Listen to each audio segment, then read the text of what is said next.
பாலகா காயத்ரி எத்திர ஜப்யதே. எந்த இடத்துல ஒரு பிராமணன் காயத்ரி மந்திரத்தை ஜபம் பண்றானோ அங்கு இருக்கக்கூடிய இவன் காயத்ரி ஜபம் பண்ற ஒரு பலன் அது பிராமணனுக்கு இல்லை, லோகத்துக்கு. ஒரு தெருவில் இருக்கிற ஒரு பிராமணன் காயத்ரி ஜபம் பண்ணினான்னா அந்த தெருவில் இருக்கிற முஸ்லீம் வீட்டு குழந்தை கூட மறிக்காது.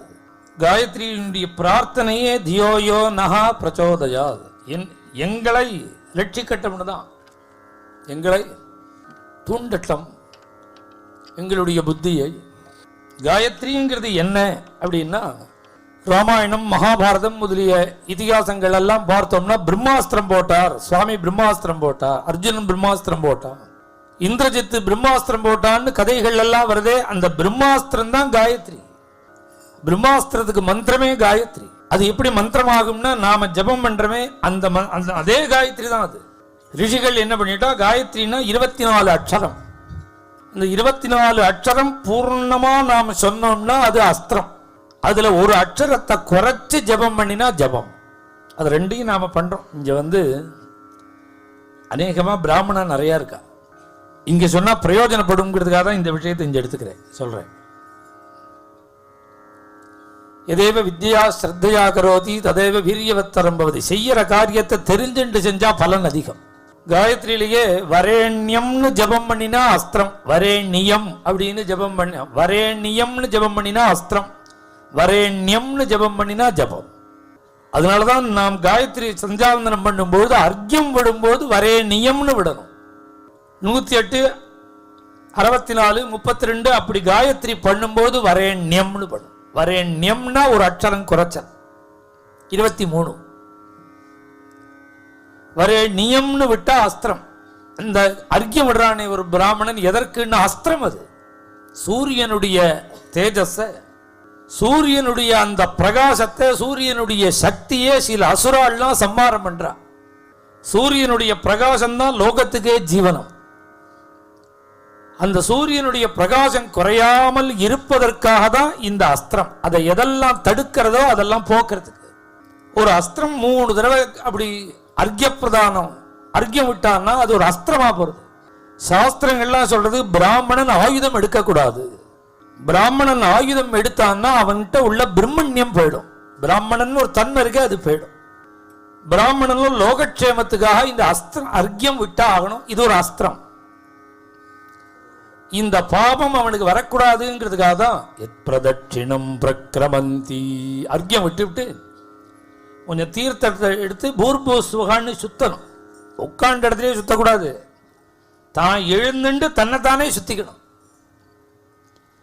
இப்ப என்ன பண்றான், உட்காண்ட இடத்துலயே பூர்பூஸ்வகான்றான்.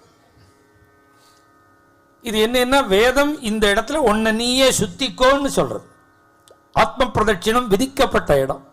பாக்கி கோவில்கள்லையோ ஒரு கணபதி பூஜை பண்ணினாலோ எதுத்தா மாதிரி சுவாமியை வச்சு அநேக கோடி பிரதட்சிண நமஸ்காரான்னு சமர்ப்பியாமின்னு தன்னைத்தானே டேபிள் ஃபேன் மாதிரி சுத்திக்க கூடாது, தன்னைத்தானே சுத்தக்கூடாது.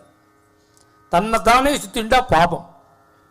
அதனால கோவில்லையும் சுத்திக்க கூடாது. சுவாமி என்ன பிரதட்சிணம் பண்ணணும், உன்னை சுத்தின்னு என்ன பிரயோஜனம், உன்னையே நீ சுத்தின்னு என்ன பிரயோஜனம், சுவாமி என்ன சுத்தணும்.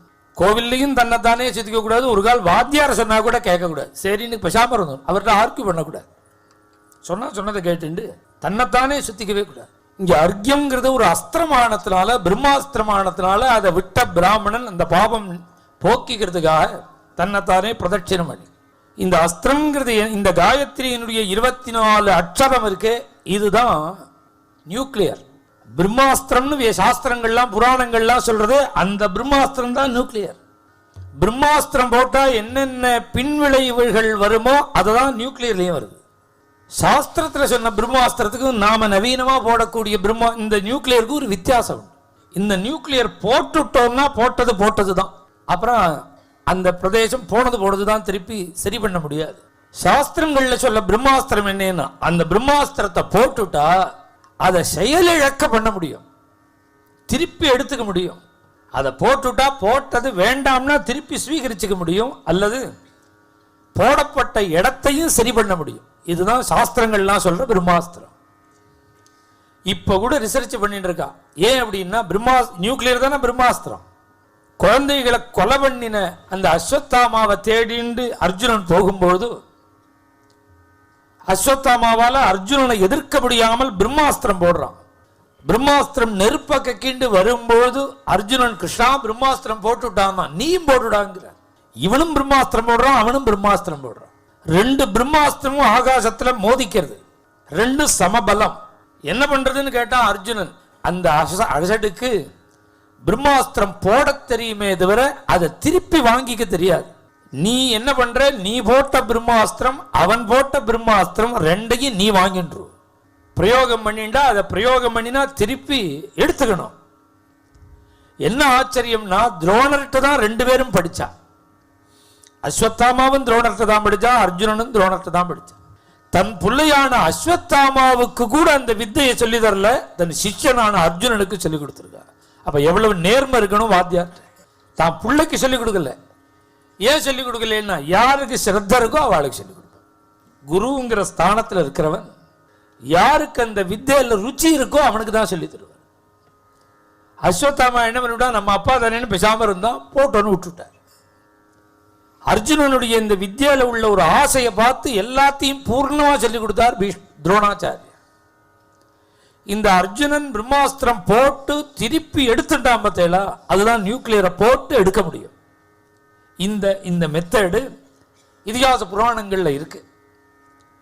இதை தான் இன்னைக்கும் ரிசர்ச் பண்ணிட்டு இருக்கா. அதை எப்படி செயலாக்குறது அப்படின்னு கவர்மெண்ட்லயே இதுல மெனக்கட்டு இருக்கா. நமக்கு பிரமாணங்கள் சாஸ்திரங்கள்ல இருக்கு. பிரம்மாஸ்திரம்னா என்னன்னா 24 அக்ஷரம், அதனுடைய வைப்ரேஷன் வேணும். நீ சும்மா காயத்ரி ஜபம் பண்றேன்னு அப்படியே உருட்டின்டே மாலை உருட்டின்டே இருந்து பிரயோஜனமே இல்லை. இந்த அக்ஷரங்களுடைய வாயை திறந்துன்னு சொல்லக்கூடாது. மனசால மானசிக ஜபம்ங்கிறது ரொம்ப உயர்வுன்னாலும் இந்த காயத்ரியை பொறுத்தவரையும் தான் அந்த வைப்ரேஷன் இருக்கணும். நீ மனசால சொன்னா கூட மனசுக்குள்ள கூட அந்த வைப்ரேஷன் இருக்கணும். அந்த காயத்ரி 23 அக்ஷரத்துல ஜபம் பண்றோம், 24 அக்ஷரங்கள்ல அர்க்கியம் வரும்.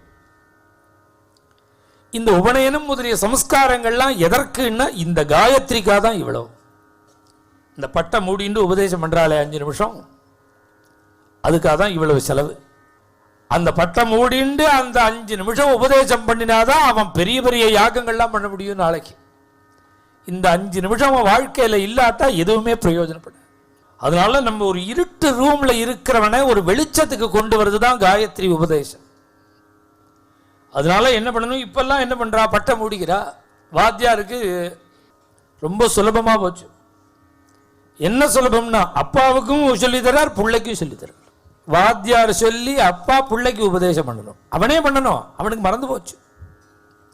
அப்பா சொல்லி வாத்தியார் சொல்லி அந்த அப்பா கேட்டு அவன் பிள்ளைக்கு உபதேசம் பண்ணணும். இதுதான் கிரமம். ஆனால் நம்ம பெரியவாளுடைய சம்பிரதாயம் என்னன்னா பூஜையெல்லாம் அப்பாவுக்கு பண்ணிடுவான், ஆனா உபதேசம் மாத்திரம் அப்பா பண்றதில்லை. யார் ரொம்ப காயத்ரி ஜெபம் பண்ணியிருக்காளோ தபஸ்விகளோ அவாதான் உபதேசம். எங்க குடும்பத்துல எல்லாம் எங்க அப்பா தான்